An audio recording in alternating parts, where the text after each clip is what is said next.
জীবনের অর্থ কি? আপনার জন্ম হয়েছিল বস্ত্রহীনতার মধ্যে দিয়ে এবং আপনার মৃত্যু হবে বস্ত্রহীনতার মধ্যে দিয়ে। আপনি পৃথিবীতে এসেছিলেন অত্যন্ত দুর্বল হয়ে, এত দুর্বল ছিলেন যে মার সাহায্য ছাড়া খাবারটুকু মুখে নিতে পারতেন না। আপনি যখন এই পৃথিবী ছেড়ে চলে যাবেন তখনও আপনি অত্যন্ত দুর্বল আর অসহায় থাকবেন। তখন আপনার কাফনের কাপড়টুকু আপনি নিজে পরতে পারবেন না, আরেকজন আপনাকে তা পরিয়ে দেবে। যখন আপনি এই পৃথিবীতে এসেছিলেন তখন আপনার অর্থ সম্পদ কিছুই ছিল না।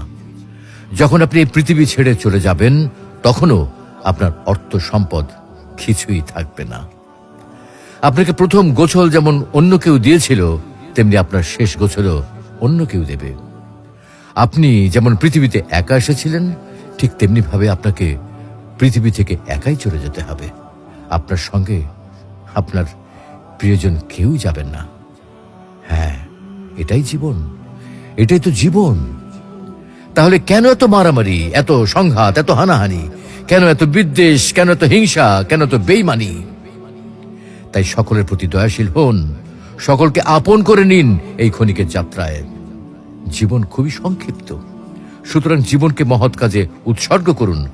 সর্বদাই নিজের ও মানুষের কল্যাণ করুন, অনর্থক কাজ থেকে নিজেকে বিরত রাখুন। তাহলে আল্লাহ রাব্বুল আলামিনও পরকালে আপনার কল্যাণ করবেন। পরিশেষে পবিত্র আল কোরআনুল করিমের এই আয়াতটির অর্থ গভীরভাবে অনুধাবন করুন আর ভাবতে থাকুন, মহান আল্লাহ রাব্বুল আলামিন আপনাকে লক্ষ্য করে কি বলছেন।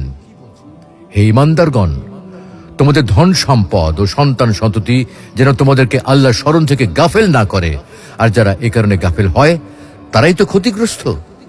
আমি তোমাদেরকে যে রিজিক দিয়েছি তা থেকে মৃত্যু আসার পূর্বে ব্যয় করো, অন্যথায় সে বলবে, হে আমার পালনকর্তা, আমাকে আরো কিছুকাল অবকাশ দিলেন না কেন? তাহলে আমি সাদকা করতাম এবং সৎকর্মীদের অন্তর্ভুক্ত হতাম।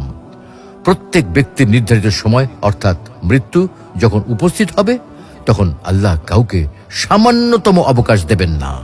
তোমরা যা করো আল্লাহ সে বিষয়ে খবর রাখেন।